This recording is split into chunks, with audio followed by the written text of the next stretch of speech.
Chapter 26. Summer was already past its prime when Edgar reluctantly yielded his assent to their entreaties, and Catherine and I set out on our first ride to join her cousin. It was a close, sultry day, devoid of sunshine, but with a sky too dappled and hazy to threaten rain, and our place of meeting had been fixed at the guide-stone by the crossroads. On arriving there, however, a little herd boy, dispatched as a messenger, told us that Maister Linton were just o' this side the heights, and he'd be much obleeged to us to gang on a bit further.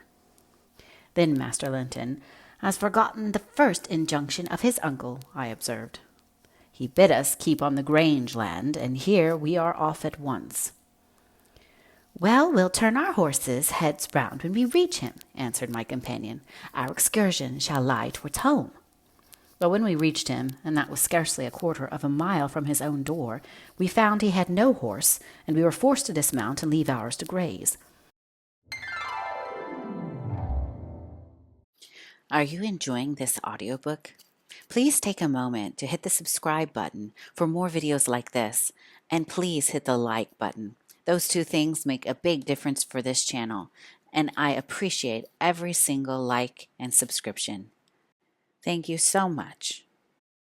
He lay on the heath, awaiting our approach, and did not rise till we came within a few yards. Then he walked so feebly and looked so pale, and I immediately exclaimed, Why, Master Heathcliff, you are not fit for enjoying a ramble this morning. How ill do you look! Catherine surveyed him with grief and astonishment. She changed the ejaculation of joy on her lips to one of alarm, and the congratulation on their long-postponed meeting to an anxious inquiry whether he were worse than usual. No, better, he panted, trembling and retaining her hand as if he needed its support, while his large blue eyes wandered timidly over her, the hollowness round them transforming to haggard wildness the languid expression they once possessed. But you have been worse, persisted his cousin. Worse than when I saw you last. You are thinner, and— I'm tired, he interrupted hurriedly. It is too hot for walking. Let us rest here, and in the morning I often feel sick. Papa says I grow so fast. Badly satisfied, Cathy sat down, and he reclined beside her. This is something like your paradise, she said, making an effort at cheerfulness. You recollect the 2 days we agreed to spend in the place and weigh each thought pleasantest? This is nearly yours, only there are clouds.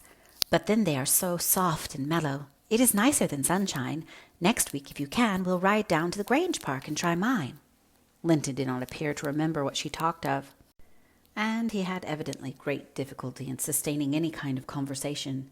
His lack of interest in the subject she started and his equal incapacity to contribute to her entertainment were so obvious that she could not conceal her disappointment. An indefinite alteration had come over his whole person and manner. The pettishness that might be caressed into fondness had yielded to a listless apathy. There was less of the peevish temper of a child, which frets and teases on purpose to be soothed, and more of the self-absorbed moroseness of a confirmed invalid, repelling consolation, and ready to regard the good-humored mirth of others as an insult. Catherine perceived, as well as I did, that he held it rather a punishment than a gratification to endure our company, and she made no scruple of proposing presently to depart. That proposal unexpectedly roused Linton from his lethargy and threw him into a strange state of agitation.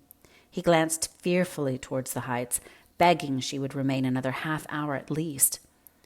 But I think, said Cathy, you'd be more comfortable at home than sitting here, and I cannot amuse you today, I see, by my tales and songs and chatter.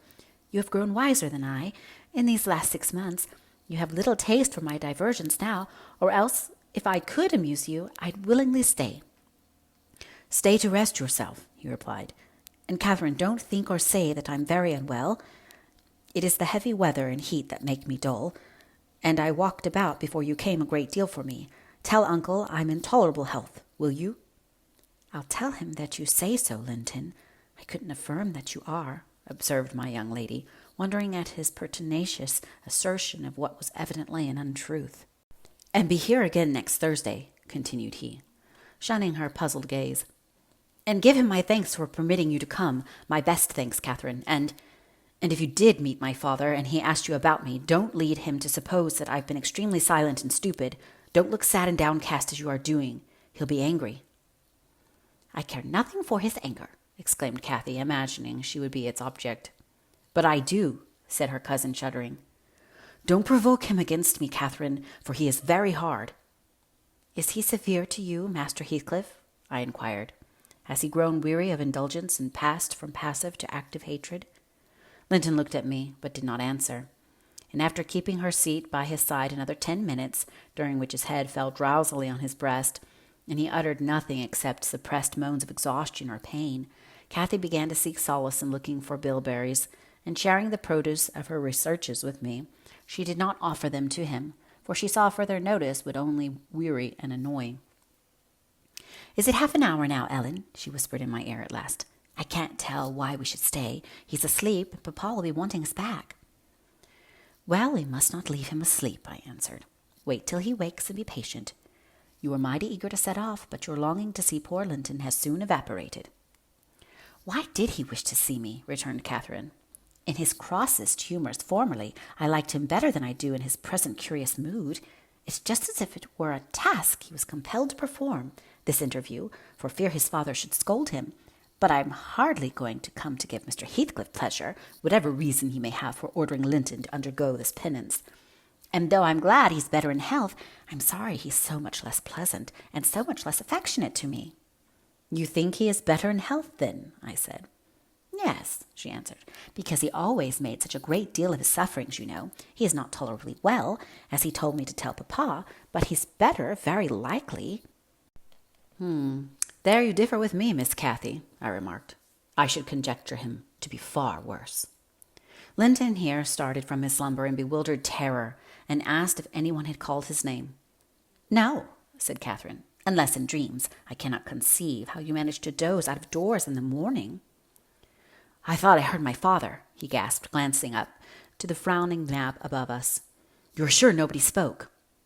Quite sure, replied his cousin. Only Ellen and I were disputing concerning your health.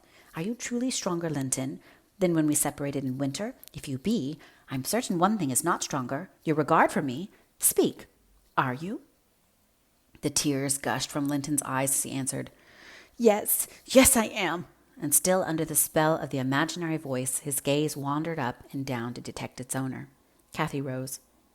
For today we must part, she said, and I won't conceal that I have been sadly disappointed with our meeting, though I'll mention it to nobody but you. Not that I stand in awe of Mr. Heathcliff. Hush, murmured Linton. For God's sake, hush, he's coming. And he clung to Catherine's arm, striving to detain her.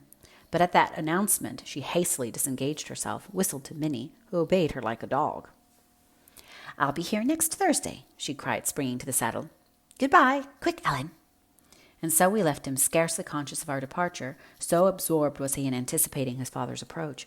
Before we reached home, Catherine's displeasure softened into a perplexed sensation of pity and regard, largely blended with vague, uneasy doubts about Linton's actual circumstances, physical and social, in which I partook, though I counseled her not to say much, for a second journey would make us much better judges. My master requested an account of our ongoings. His nephew's offering of thanks was duly delivered.